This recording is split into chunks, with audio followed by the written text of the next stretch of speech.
Israel stands on the edge of everything they've been promised. 40 years in the wilderness, a whole generation that died out there, and now their children are standing on the bank of the Jordan River, looking across at a land full of walled cities and armies that outnumber them. Moses is gone. Joshua is now the one leading them, and God gives him this instruction. Be strong and courageous. Do not be afraid. Do not be discouraged, for the Lord your God will be with you wherever you go. That's not a strategy. That's not a battle plan. It's an invitation to trust someone they cannot see, based on a promise they haven't seen fulfilled yet. This is where our story begins, and it's actually the same place faith always begins. So what is faith, really? The Bible doesn't define faith as a feeling, and it doesn't define it as certainty. Hebrews puts it this way.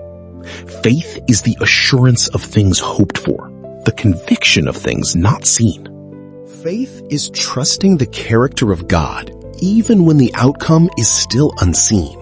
It's not blind. It's built on what God has already shown to be true. Israel had watched God part the Red Sea. They'd eaten bread that fell from the sky every morning for 40 years. Faith now means acting on what God has proven, even into a future they can't control. That's exactly what happens next in the story.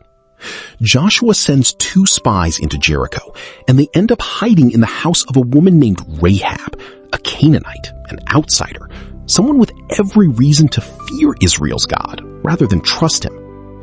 But she says something remarkable to the spies. I know that the Lord has given you the land. For the Lord your God, he is God in heaven above and on earth beneath. Rahab had heard the stories of what God had done, and instead of hardening her heart, she believed. She wasn't part of the covenant people. She had no history with this God. And yet her faith is treated in Scripture as real, saving faith. Later writers hold her up right alongside Israel's own heroes, which tells us something important about faith. It's not about your resume. It's about who you place your trust in. So why does God ask for faith instead of just making everything obvious? Because a relationship built on certainty isn't actually a relationship. It's just information. If God removed all risk, all waiting, all not knowing, we'd never actually have to trust him. We'd just be following data. Faith is the space where trust gets to mean something. It's also simply how life works. We can't calculate our way through everything. There will always be a gap between what we know and what we need to decide. Faith is what we place in that gap. And Israel is about to be asked to trust in the strangest way possible. God tells Joshua how Jericho will fall, not by siege engines, not by a surprise attack, but by marching. Once a day for 6 days, and 7 times on the 7th day, the priests carrying the Ark of the Covenant, blowing trumpets, and then a shout. No weapons, no strategy that makes military sense, just obedience to a plan that looks, frankly, foolish. And on the 7th day, the wall fell down flat, so that the people went up into the city, every man straight before him, and they took the city. This is what faith looks like in practice. Not just believing something in your head, but obeying when the instructions don't make sense yet. Israel wasn't asked to understand the plan. They were asked to trust the one who made it. Faith isn't only a private belief. It shows up in action. James writes plainly that faith by itself, if it does not have works, is dead. Real faith obeys before it fully understands. It shows up as showing up, walking around the wall on day 2 when nothing has happened yet, day 3, day 4. Faith looks like continuing to trust God's character on the days when there's no evidence yet that it's working. But right after this incredible victory, the story shows us the opposite. At Jericho, God commanded that everything be devoted to him, none of it kept for personal gain. But a man named Achan takes some silver, some gold, a beautiful robe, and hides them under his tent. Israel's next battle against the small city of Ai should have been easy. Instead, they're routed.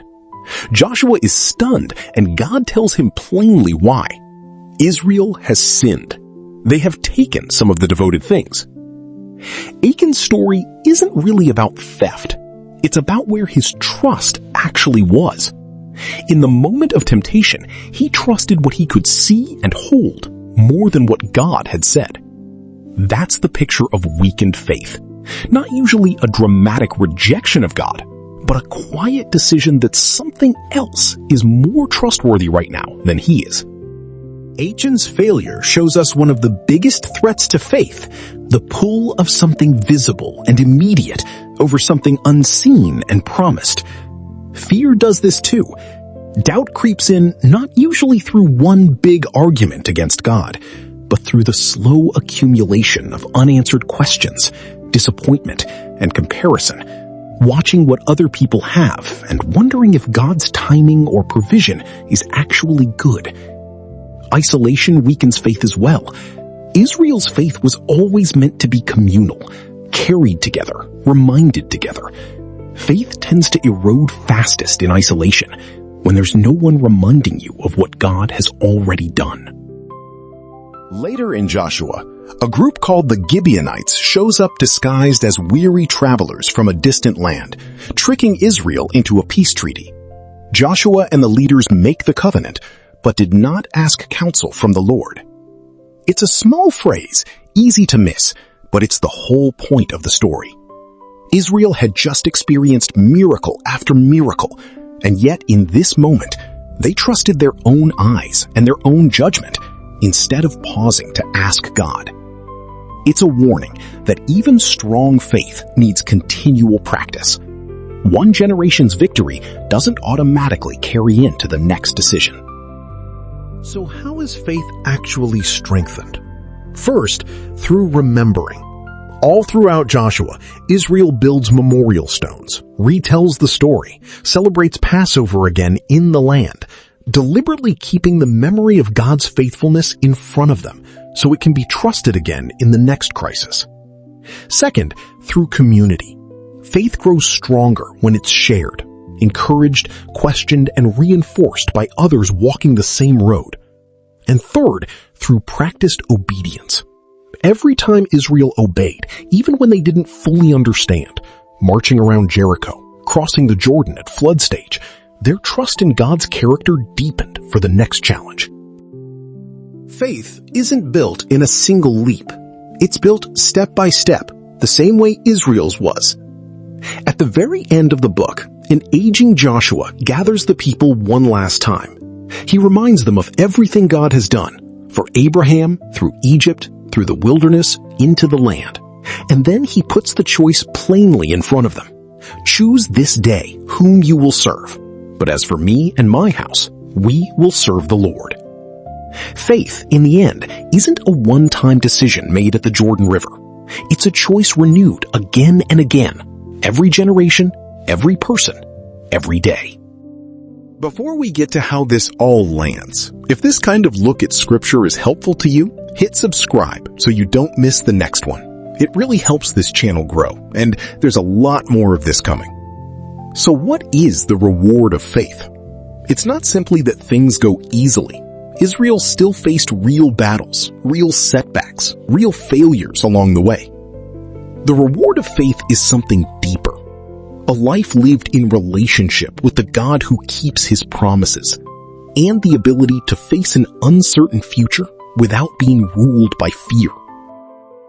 Hebrews looks back at all of these stories and says of the people who lived by faith, Rahab included, that these all died in faith, not having received the promises, but having seen them and greeted them from afar. Faith doesn't always mean seeing the whole outcome in your lifetime. Sometimes the reward is simply becoming the kind of person who trusts God either way. Someone who, at the edge of their own Jordan River, chooses to step forward anyway. If this helped you see the story of faith a little differently, subscribe for more videos like this one, and I'll see you in the next one.